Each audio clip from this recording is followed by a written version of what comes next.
বন্ধুরা, আজকের ভিডিওতে আমরা আলোচনা করব কিডনি খারাপ হওয়ার প্রধান কয়েকটি কারণ সম্পর্কে। দেখুন, কিডনি আমাদের শরীরের এমন একটি ইম্পর্টেন্ট অর্গান। আমি বলবো দুটি কিডনি থাকে আমাদের শরীরে। তো এই কিডনি আমাদের শরীর থেকে যে বর্জ্য পদার্থগুলো রয়েছে এগুলোকে বের করে দেওয়ার কাজ করে মূত্রের মাধ্যমে। তাছাড়া আমাদের রক্তকে পরিষ্কার করতে কিন্তু বিশাল বড় ভূমিকা এটা কিন্তু পালন করে। যদি আপনার কিডনি খারাপ হয়ে যায় তাহলে ডায়ালিসিস করার প্রয়োজন পড়তে পারে। এবং কিডনির সবথেকে ইম্পর্টেন্ট একটা ব্যাপার হলো যে আপনি বুঝতে পারবেন না আপনার কিডনি খারাপ হচ্ছে কিনা যতক্ষণ আপনি পরীক্ষা না করেন। এবং বেশিরভাগ দেখা যায় যে অনেকেরই প্রায় 50 to 60% কিডনি খারাপ হয়ে যাওয়ার পর শরীরের মধ্যে বিভিন্ন লক্ষণগুলো কিন্তু দেখা যায়। কিডনি খারাপ হওয়ার ইম্পর্টেন্ট যে কয়েকটি লক্ষণ এগুলোর মধ্যে হলো আপনার হাতে পায়ে জল চলে আসতে পারে। তাছাড়া আপনার কোমরের পাশে প্রচন্ড ব্যথা হতে পারে, আপনার খাবারে অরুচি থাকা, শরীর শুকিয়ে যাওয়া, বা আপনার মূত্রের সাথে রক্ত বেরিয়ে আসা, বা ইউরিনের বিভিন্ন সমস্যা, প্রায় কোমরের পাশে কিডনির জায়গাতে প্রচন্ড ব্যথার অনুভব। তো এই সমস্যাগুলো যখন দেখা দেবে তখনই দেখবেন আপনার কিডনি প্রায় 50%-এর আশেপাশে খারাপ হয়ে গেছে। তাই এটা একটা সাইলেন্ট, মানে খুব চুপ থেকে আমাদের কিডনিটা কিন্তু খারাপ করে দেয়, কিডনির বিভিন্ন সমস্যা।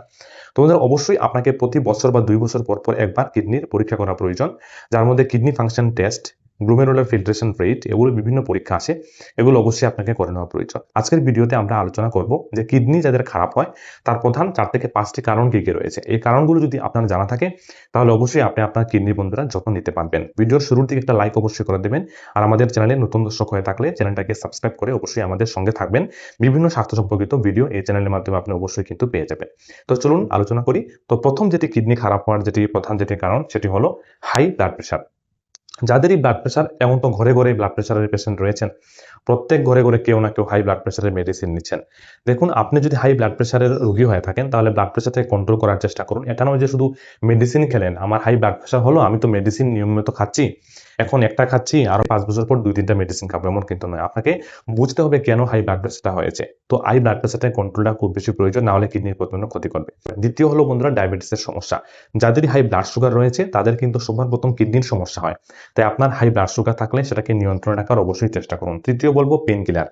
ব্যথানাশক যে ঔষধ রয়েছে সেই ওষুধগুলো চিকিৎসকের ডাক্তারের পরামর্শ ছাড়া যদি আপনি সেবন করেন, থ্রো কিডনি যেগুলো বেরিয়ে যায় সেগুলো কিন্তু আপনার কিডনির প্রচন্ড ক্ষতি করতে পারে। তাই যে কোনো ব্যথানাশক ওষুধ সেবন করার পূর্বে অবশ্যই আপনার চিকিৎসকের পরামর্শ নিয়ে নেওয়াটা খুব বেশি উচিত। তাছাড়া হলো যে জল কম পরিমাণে পান করা। আমাদের মধ্যে অনেকেই রয়েছেন যারা কম জল পান করি। প্রতিদিন একজন মানুষ 2.5 থেকে 3 লিটার পানীয় জলের প্রয়োজন রয়েছে। এই জায়গাতে আপনি যদি কম পরিমাণ জল পান করেন, যা আপনার কিডনির জন্য কিন্তু প্রচন্ড ক্ষতিকর। এটা অবশ্যই আপনি খেয়াল রাখবেন। কিডনি স্টোন যদি হয়, আপনার কিডনির মধ্যে যদি পাথর হয়, তাহলে আপনার কিডনি থেকে রক্ত বেরিয়ে আসতে পারে, আপনার মূত্রের সাথে রক্ত বেরিয়ে আসতে পারে। তাছাড়া কিডনি স্টোনের আপনি চিকিৎসা তাড়াতাড়ি আপনি করুন, না হলে তা কিন্তু আপনার কিডনিকে ভিতরের দিকে ক্ষত করে যেতে পারে বা খারাপ করে যেতে পারে। তাছাড়া বন্ধুরা, যে লবণ জাতীয় খাবার সেটা বেশি পরিমাণে সেবন করা, ফাস্টফুড প্রক্রিয়া করা খাবার এগুলো বেশি পরিমাণে সেবন করা, তাহলে কিন্তু আপনার কিডনি দ্রুত খারাপ করে দিতে পারে। তো বন্ধুরা, এই যে সমস্যাগুলো বললাম, এই সমস্যাগুলোর মধ্যে সব থেকে ইম্পর্টেন্ট 3টি বিষয় হলো যার জন্য দেখা যাচ্ছে কিডনি বর্তমানে খুব বেশি খারাপ হচ্ছে।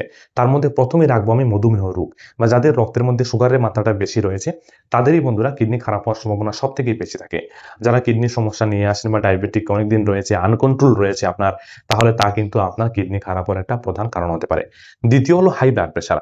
হাই ব্লাড প্রেশার কি করে, আমাদের কিডনির যে ছোট ছোট রক্তনালীগুলো রয়েছে, বা ডায়াবেটিক হলে ছোট ছোট রক্তনালীগুলো রয়েছে, সেইখানে কিন্তু সমস্যা সৃষ্টি করে, আর যা থেকে আপনার কিডনি কিন্তু খারাপ হতে পারে। তাছাড়া বন্ধুরা, জল কম পরিমাণে পান করা, এটাও কিন্তু একটা ইম্পর্টেন্ট কারণ আপনার কিডনি খারাপ হওয়ার।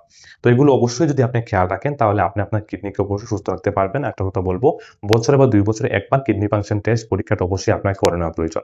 বন্ধুরা, এমন ভিডিও পেতে অবশ্যই আমাদের চ্যানেলের সঙ্গে থাকবেন। আর এই ভিডিওটা কেমন লাগলো অবশ্যই কমেন্টে লিখে জানাবেন। ভিডিওটা অবশ্যই কারোর সাথে শেয়ার করবেন। অসংখ্য ধন্যবাদ। ভালো থাকবেন, সুস্থ থাকবেন।